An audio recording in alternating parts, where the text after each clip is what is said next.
Isang mapagpalang araw po sa inyo lahat. Greetings from the CCF Metro East family. So bago po ako magpatuloy, nais ko munang batiin ang lahat ng ama ng tahanan na kagaya ko a Happy Father's Day. Since today is a very special day because we are celebrating the Father's Day, our topic para po sa pagkakataong ito is a father like no other. Alam po ninyo, tayo po ay nasa mahigit 1 taon na nandito po sa gitna ng pandemyang ito. Ito pong COVID na ito ay nakaapekto hindi lamang po sa buong mundo, hindi lang sa ating bansang Pilipinas, kung hindi maging sa maraming tao at lalo na sa maraming pamilya.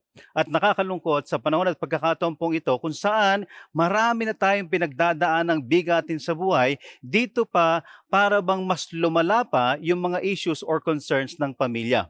During the lockdown period hanggang sa pangkasalukuyan, alam po ninyo, nakalulungkot dahil maraming pamilya tila ba lalong dumadalas ang kanila pong conflicts within the family. After the first 6 months, ito po yung first 6 months, ito po yung medyo malala. And then after the 6 months, medyo hindi na ho masyado nagtatalo kasi hindi na ho nag-uusap, yung iba hindi na ho lumalabas ng kwarto, nag-aabangan na. And then also, in this panahon, ito pong season ng pandemic, dito rin po tumaas yung domestic abuse. Hindi lang po ito abroad, even here in the Philippines. Nagkakapisikalan na po ang ilang miyembro ng pamilya. And it's also heartbreaking na sa ganitong panahon at pagkakataon, marami po ang dumadanas sa loob ng pamilya ng sexual abuse or even rape, incest within the family. At isa pa ho sa nakakaalarma at nakakatakot na mga kaganapan, here and even abroad, tumaas po ang hiwalayan. And that's why this topic is very important, not just for the fathers, but for the whole family. Kung gaano po kaimportante ang role ng parents, especially ng fathers. Yung fatherhood po plays a major role para po magkaroon ng maayos na pamilya. So the challenge is, especially to us as parents and more so sa mga tatay ng tahanan, bilang mga magulang, you cannot give what you do not have. So kung hindi natin kayang mabigay yung wala sa atin, we can only give what we have. And the problem or concern is yung mga nakita at mga naituro sa atin ng ating mga magulang na most of the time, hindi rin po nakabuti para sa atin, ito lang din po ang ating mga naipapasa. And this is a sad reality. Because some of the parents, ako, ganito po yung pinagdaanan ko, I grew up in a very dysfunctional family. May mga magulang, may mga tatay at nanay tayo na meron sila, lumaki sila sa isang dysfunctional family. Not just that, meron pong mga magulang na up until today, meron pa silang tinatawag na father or mother wounds. And some of the parents, nung sila po ay lumalaki, growing up, meron silang mga hurt issues sa kanilang mga magulang. And not just hurt issues, yung pong bad modeling, yung nakita natin, na witness natin, yung awayan ng ating mga magulang, yung mga bisyo ng ating mga magulang, these are things na naimodelo sa atin na mali bilang kanilang mga anak. And ito po ang isa sa mga say major concern natin. If we up until today, we still have these anger issues, anger towards our parents. So ano po mangyayari? Ito pong dysfunction, yung father and mother wounds, hurt issues, bad modeling, and anger towards our parents, ito po ang ating maipapasa. No wonder. Ano pong sabi dito? I came across this quotation according to Vivian Amis. Ano pong sabi niya? People that hurt others only act on pain they feel themselves. No wonder they say, hurt people hurt others. Hurt people hurt others. So that's why napakaganda po nitong topic na ito. A father like no other. Because only God is the perfect father that we so long for, that we desire to have. Now the question for you and I is, do you know Him? Kilala ba natin ang ating Heavenly Father? And not just that, meron ba tayong relationship with Him? Now, since we will talk about God, our Heavenly Father, as our Father, do you know how many times was God called Father in the Bible? In fact, in the Old Testament, He was called Father 15 times. And in the New Testament, ito po yung maganda, 165 times, of which si Jesus used it 100 times in the book of John and 65 more sa 3 synoptic Gospels. Why? Because Jesus wants for His disciples and the listeners, kasama po tayo dito, to understand and know that God so desires for all of us na magkaroon tayo ng relasyon sa Kanya bilang Ama, gaya ng Ama at saka ng anak. God desires intimacy. Intimacy. That's why in the book of Romans chapter 8 verse 15, basahin po natin ng sabay-sabay, go. For you have not received a spirit of what? A spirit of slavery leading to fear again, but you have received a spirit of adoption. As what? As sons and daughters by which we can now cry out. Meron na po tayong liberty to call God Abba Father. Abba Father. Abba translated in English as Daddy. Intimacy, relationship with our Heavenly Father. That's why through the Lord's Prayer, ito pong in the book of Matthew chapter 6 verses 7 to 10, mas makikilala natin ang Diyos Ama base sa relasyon ng Panginoong Hesus at pagkakakilala niya na makikita rin po natin dito sa kanyang panalangin, the Lord's Prayer. So basahin po natin. In Matthew chapter 6 verses 7 to 10, and when you are praying, do not use meaningless repetition as the Gentiles do. So, do not be like them, for your Father knows what you need before you ask Him. Then in verse 9, it says here, pray then in this way. Okay, dito muna po tayo. Dito, makikita natin kung paanong in-establish at pinakita ng Panginoon na ang sinabi niya, hindi po say this prayer. Hindi po niya sinabing pray the same prayer. Ang sabi niya, pray then this way. It's a pattern. Ganito ang tamang paraan ng panalangin sa Diyos because He wants for us to realize that our God, the Father, is not a distant God. Ang Diyos Ama ay hindi isang Ama na nanginginig ka sa takot. Again, because God wants a relationship, an intimate relationship with us. So, ito pong sinabi in the book of Matthew chapter 6 verse 9. Pray then in this way. Ano pong sinabi? Our Father who art in heaven, hallowed be thy name. Yes, it's a good reminder for us that God is our Father.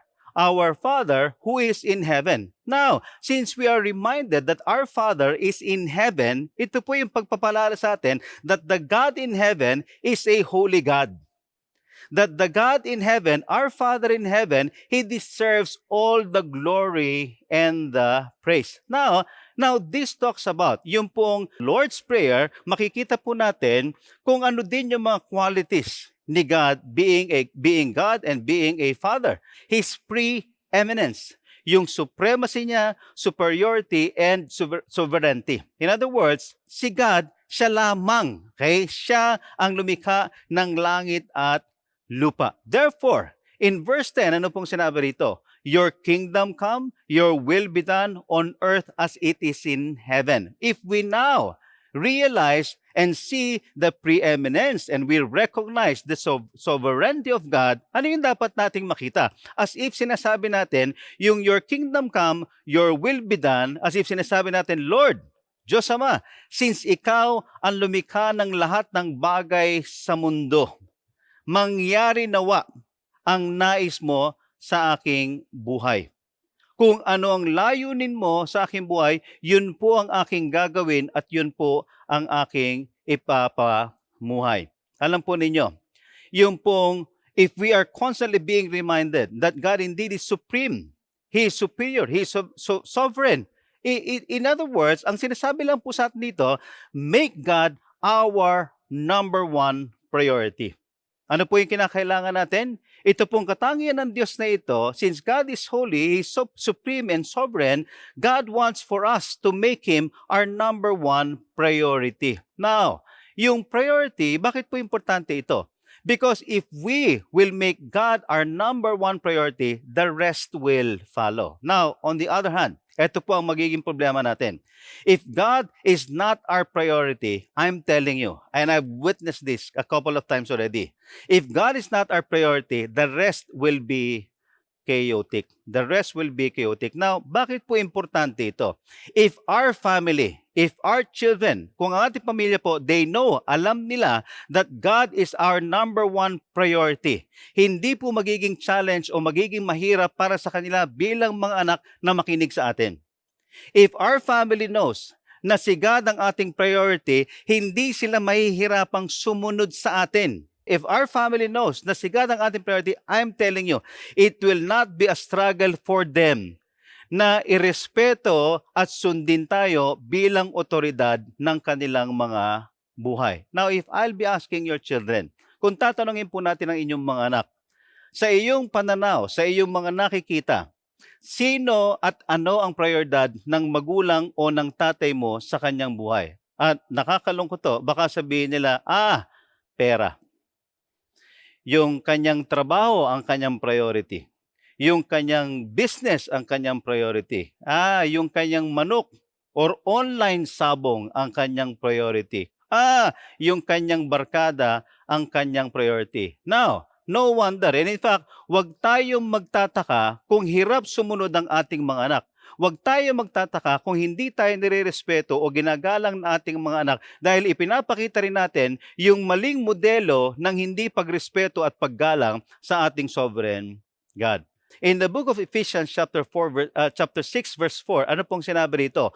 Fathers, do not provoke your children to anger, but what? You have to bring them up in the discipline and instruction of the Lord.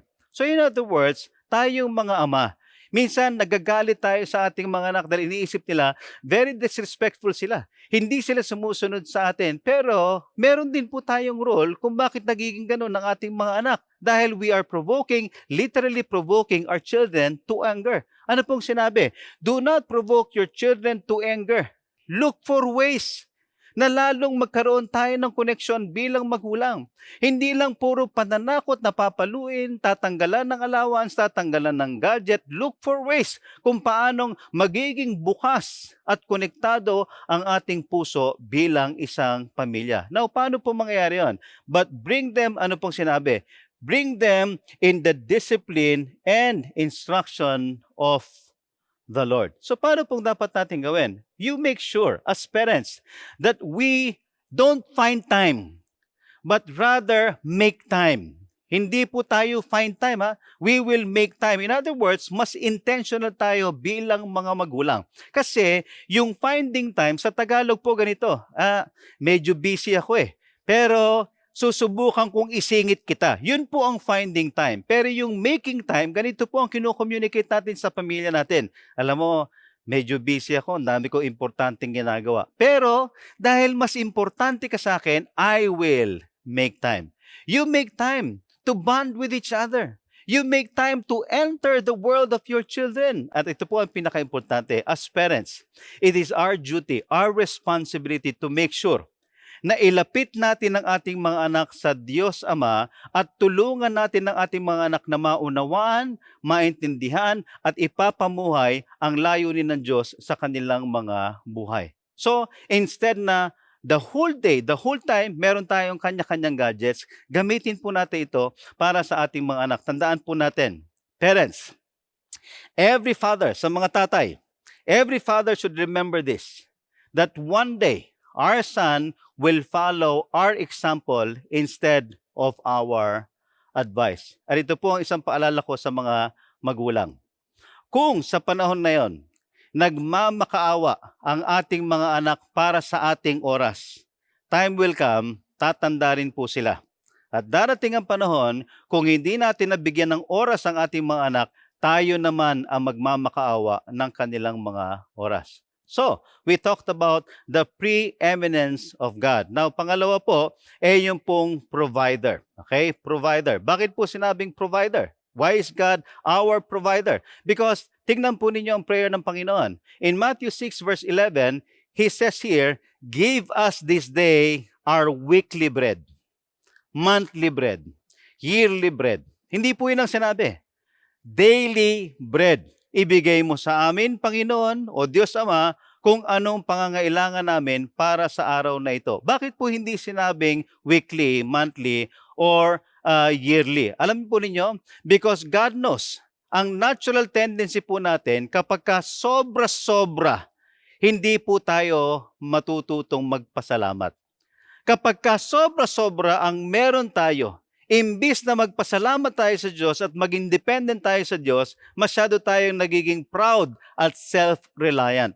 At alam po ninyo, ito po ang isa sa nakakatakot na katotohanan. Mas marami po ang lumalayo sa Diyos, hindi sa pagsubok o kahirapan. Mas maraming nawawala sa Diyos kapag sila ay nananagana dahil nakalimutan nila ang Diyos na nagpala sa kanila. So ano pong kinakailangan natin?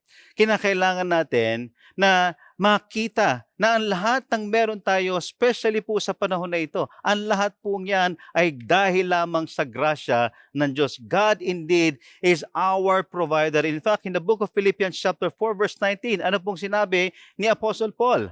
My God, an assurance, my God will supply ang lahat daw po ng ating pangangailangan, every need, not once. Hindi po lahat. Okay? Of yours, according to the riches in glory in Christ Jesus. It's an assurance. It's a promise that God will take care of our needs because God is a generous God. He is a faithful God. However, okay, ito po yung kinakailangan natin makita. May mga panahon at pagkakataon na para bang hindi lang ho tinetest, kung hindi tinatanggal ang ilan sa mga na nasa buhay natin na para bang sobra tayong komportable. And in fact, ganun din po ang Diyos sa atin. May mga panahon at pagkakataon na masyado tayong nag-e-enjoy sa luho ng buhay. Masyado tayong nananamasa at nakakalimutan na natin na pagpasalamatan ng Diyos. So that's why may mga pagkakataon na kinakailangan tanggalin ng Diyos ang ilang bagay sa atin. Una, upang ma-realize natin kung gaano tayo pinagpala. Na nakalimutan nating magpasalamat. At itong mga bagay din na sobra nating ine-enjoy, may mga panahon na ito rin ang sumisira sa atin. So may mga panahon na kinakailangan itong tanggalin ng Diyos sa atin. And hindi naman sinabi na since my God will supply every need, ay magiging relax mode na ho tayo o magpapakakampante na ho tayo. Ito ang problema sa atin. So ano pong sinasabi sa atin? In 1 Timothy chapter 5 verse 8, especially to us as parents, but if anyone does not provide for his relatives and especially for members of his household, he has denied the faith and is worse than what? An unbeliever. So, ibig sabihin, it's also our duty and responsibility na kinakailangan, isipin natin kung paano natin bilang mga magulang matugunan ang pangangailangan ng ating mga anak. And as a father, alam niyo po, sobrang mahal ko ang aking pamilya. Pero, nagwo-worry po ba ako sa pamilya ko? Yes, of course, especially during pandemic. Iniisip ko yung mga what ifs, yung uncertainty ng buhay, uncertainty ng sa finances, uncertainty ng ekonomiya natin, uncertainty maging ng ating ministry or church. So iniisip ko, paano kung mawalan kami ng trabaho? Okay? Paano kung magsara yung churches? Paano kung wala na kaming invitation mag-speak? Paano kung mawalan ng trabaho yung panganay kong anak? Mawalan ng trabaho yung kanyang asawa? So ito yung mga questions sa aking buhay. And then alam po ninyo, napaka-faithful naman ng Diyos. Truly, He allowed for me to experience His faithfulness dahil sa kabila ng nararanasan nating pandemya, ipinakita ng Diyos na tunay na siya'y buhay, na tunay na siya'y tapat, na ibinibigay niya ang lahat talaga ng aming pangangailangan. Now, in the book of Matthew, chapter 6, verses 25 to 26, basahin po natin. For this reason, I say to you, do not be what? Huwag mo daw alalahanin. Do not be worried about your life. Si God ang bahala, parang sinasabi niyang, relax ka lang anak, akong bahala sa iyo, sagot kita. As to what you will eat or what you will drink, nor for your body as to what you will put on. Tingnan niyo po yung sinabi, look at the birds. Tingnan mo daw ang mga ibon. Di ba? Patwit-twit lang. That they do not sow, nor reap, nor gather into barns. And yet, your heavenly Father feeds them. Anong sinasabi niya? Hindi ba mas mahalaga ka kaysa sa kanila. So ano pang iwo-worry mo sa buhay? And then isa pang passage in Matthew chapter 6 verses 31 to 33. Do not worry. Again, narinig na naman natin. Huwag ka mag-alala. Sagot kita. Relax ka lang, sagot kita. Do not worry then, saying, what will we eat? Or what will we drink? Or what will we wear for clothing? For the Gentiles eagerly seek all these things. For your heavenly Father knows that you need all these things. Ibibigay sa iyo ng Diyos ang lahat ng pangailangan, provided, anong sinabi niya? You have to seek first. Saliksikin, bigyan ng oras, i-prioritize, seek first His kingdom, and hanapin natin ano ba ang layunin ng Diyos para sa akin and His righteousness, and all these things will be added unto you.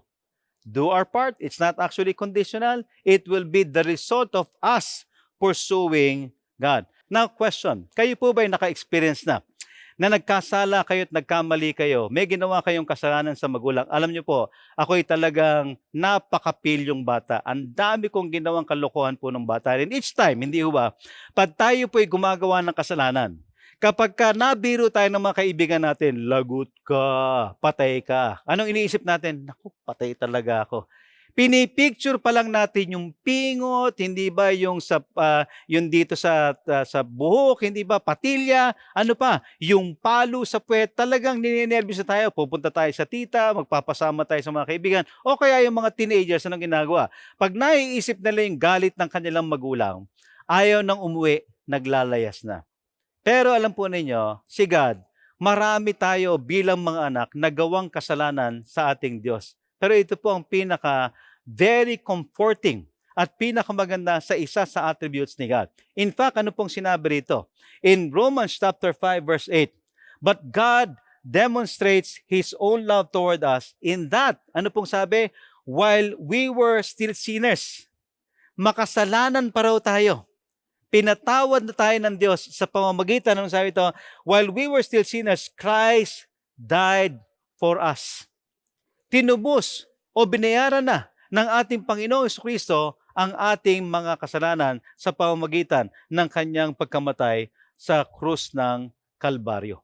And ano pong makikita natin? That God is a pardoning God. God, the Heavenly Father, pardons. He forgives. And that's why in the prayer of our Lord Jesus, and forgive us our debts as we also have forgiven our debtors. And as it continued, in verse 14, for anong sabi? If you forgive others for their transgressions, your heavenly Father will also forgive you. But, anong sabi? If you do not forgive others, then your Father will not forgive your transgressions. In other words, yung pong forgiving is an evidence of having a genuine relationship with God. Nakuha po natin yan, the two very important commands. Ano po yung sabi? Love God with all of your heart, soul, and mind. Ibig sabihin, yun ang pinaka-importante. And the second is as equally important, to love others. The evidence of our love for God is being manifested dun po sa pagmamahal at trato natin sa ibang tao. And the same thing with forgiveness. Kung sinasabi natin that God has been so gracious to me, the evidence should be, as children, we too will be forgiving. Yung pong attribute ng Diyos, being a compassionate God, in the book of Psalm 103 verse 8, ano pong sabi rito? The Lord is what? He is compassionate. He is gracious, slow to anger, and abounding in loving kindness. So, if God has forgiven us, anong sinabi po rito in Colossians chapter 3 verse 13? Bear with each other and what? Forgive one another if any of you has grievance against someone. Ito pong sinabing paalala. Forgive as the Lord forgave you. As a follower of Jesus, forgiveness is no longer a choice because forgiveness is a must. The question is, if we are recipients of God's grace, pinatawad tayo ng Diyos sa kabila ng dami nating kasalanan, nakapagpatawad na rin ba tayo ng mga taong nakasakit sa atin? Alam po ninyo, as a father, as parents, Hindi madali ang magpalaki ng mga anak. Tama ho ba yan? May mga challenges tayo. May mga nagagawa sila na nakakasakit sa akin. In fact, ang aking pong mga anak, ang babait ng aming mga anak. Pero, hindi sila perpekto. May mga panahon at pagkakataon na may nagawa sila sa amin na nakasakit sa amin. In fact, talagang naprovoke din ako na magalit sa kanila. Pero alam po ninyo, lubos na naramdaman ko ang pagmamahal ng Diyos sa akin nung pinatawad ako ng asawa ko sa kabila ng dami at laki ng mga kasalanan na ginawa ko sa aking pamilya. Nung ako'y nagda-drugs pa, muntik kong patayin ang aking asawa at ang aking anak. Nung kami nagsasama, nung dalawa yung aming anak, iniwan ko rin siya at ako po ay nakisama sa ibang babae. Ang dami kong ginawa ng mga bagay na karapat-dapat lang na hindi na ako patawarin. Pero alam niyo po, yung grasya at pagmamahal ng Diyos ay pinakita niya sa pamamagitan ng misis ko. Kung ako'y nakatanggap ng pagpapatawad sa isang napakabuting asawa, sino ba naman ako na ama na hindi makakapagpatawad sa aming mga anak? And we talked about preeminence. We talked about God being, our Father being the provider, that He pardons. And then of course, last is protects. God protects. In the book of Matthew chapter 6 verse 13, it says here, and do not lead us into what? Do not lead us into temptation, but deliver us from evil. Okay, ano po ibig sabihin ito? Yung do not lead us into temptation, alam niyo po, maganda yung paliwanag in the book of James. Chapter 1, verse 13. Let no one say when he is tempted that I am what? I am being tempted by God. And I'm telling you, I must tell you, kahit Kristiyano na tayo, temptation is everywhere. Nakakalat po yan. I am being tempted by God, for God cannot be tempted by evil, and He Himself does not tempt anyone. Hindi po ang Diyos ang magdadala sa atin sa temptasyon, but there will be occasions that God will allow temptations or even trials na ating pong mai-encounter sa ating pong mga buhay. But somehow, talking about trials, talking about temptations, talking about challenges, alam po ninyo, kagaya ng nasa larawang ito pong batang ito, ang hawak niya po ay palito ng posporo. Okay? Do you think it's right for a kid, sa isang bata, na maglaro ng palito ng posporo, lalo't may sindi? Ang dami pong mga posibleng mangyari. Pwede siyang mapaso at pwedeng maging cause ng sunog sa bahay. Anong sinasabi natin mga magulang? Anak, huwag kang maglaro ng posporo. Huwag kang maglaro ng apoy. Baka madisgrasya ka or makadisgrasya ka. And kagaya din po ng makulit na anak, matigas ang ulong anak, pag napaso, iiyak-iyak. Ano nangyayari? Ganyan din po tayo. Kagaya ng batang ito, makulit at matigas din po ang ating mga ulo. Pwede nyo hubang paalala sa katabi ninyo. Sabihin mo, matigas ang iyong ulo. At dahil po matigas ang ulo natin, yung pong pagkakasunog ng kanyang kamay o ng parte ng katawan o ng bahay, ang tawag po dyan ay self-inflicted. Siya po ang may kagagawan nun. Ang tawag po dyan ay consequence. Consequence ng ginawa niyang alam niyang mali. And in reality, tayo po, marami tayong mga ginagawa sa buhay, lalo't kapag walang nakakakita sa atin na alam nating hindi tama. Alam nating mali.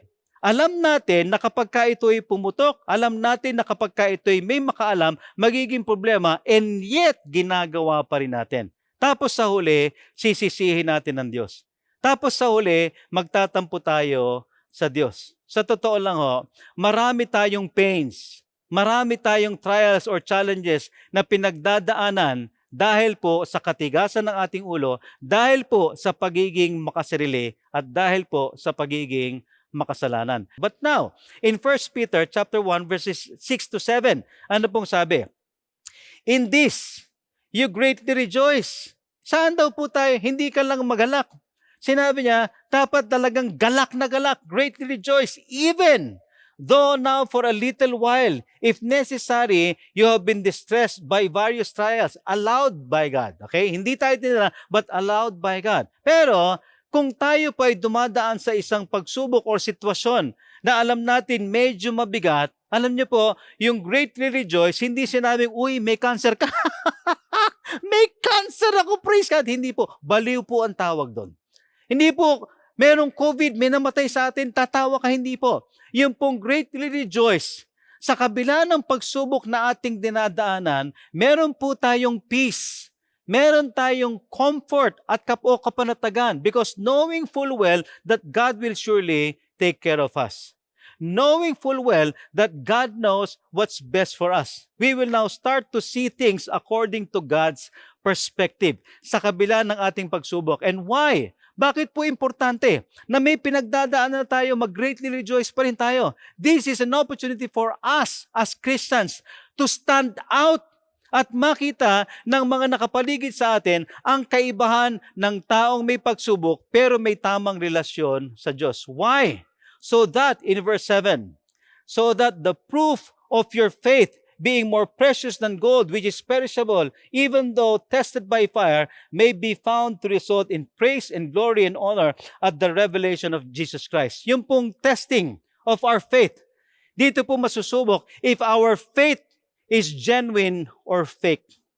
Yung pong testing of our faith, dito po masusubok kung gaano katibay ang ating pananampalataya. And at times, yung pong testing of our faith, kagaya daw po ng ginto na pinapadaan sa apoy, this will help remove our impurities, yung mga hindi tama sa ating mga buhay. Rejoice, greatly rejoice, stand out and let the others see kung paano kumikilos ang Diyos sa ating mga buhay. In Hebrews chapter 12 verses 6 to 7, for those whom the Lord loves, kung mahal tayo ng Diyos, alam niyo po, itatama niya ang mga mali sa atin. Kung hindi tayo mahal ng Diyos, pababayaan niya na mapariwara ang ating mga buhay. As like a father to us, He scourges every son whom He receives. In verse 7, it is for discipline that you endure. God deals with you as with sons, for what son is there whom his father does not discipline? May mga panahon na pagkakataon na kinakailangan na itama, ituwid ang direksyon ng ating buhay. Alam niyo po, nagiging mas mahirap at masakit lang kapag naikipag-wrestle pa ho tayo kay God. It's for our protection. Para po sa ating ikabubuti. All we have to do is to cooperate with God. You know why? Because God is God and we are not. We can never win against God. Now, if there are things, or if we are into something na alam nating displeasing kay God, dalawa lang po ang pwede natin gawin. For our protection, it's either put an end to it, or God Himself will put an end to it. Naku po natin dyan? Kung meron po tayong ginagawa na hindi tama, itigil na ho natin, or God will put an end to it, which is more faithful. So review. Do you know our Heavenly Father? Do we have a relationship with our Father? Okay, bakit po kinakailangan? Sino bang ating Diyos Ama? Nakita po natin sa ating pinag-aralan about His preeminence. That God, the Father, He is the provider of all our needs. That He is so gracious and compassionate that we are all recipients of the grace and forgiveness of God. He pardons. And what else?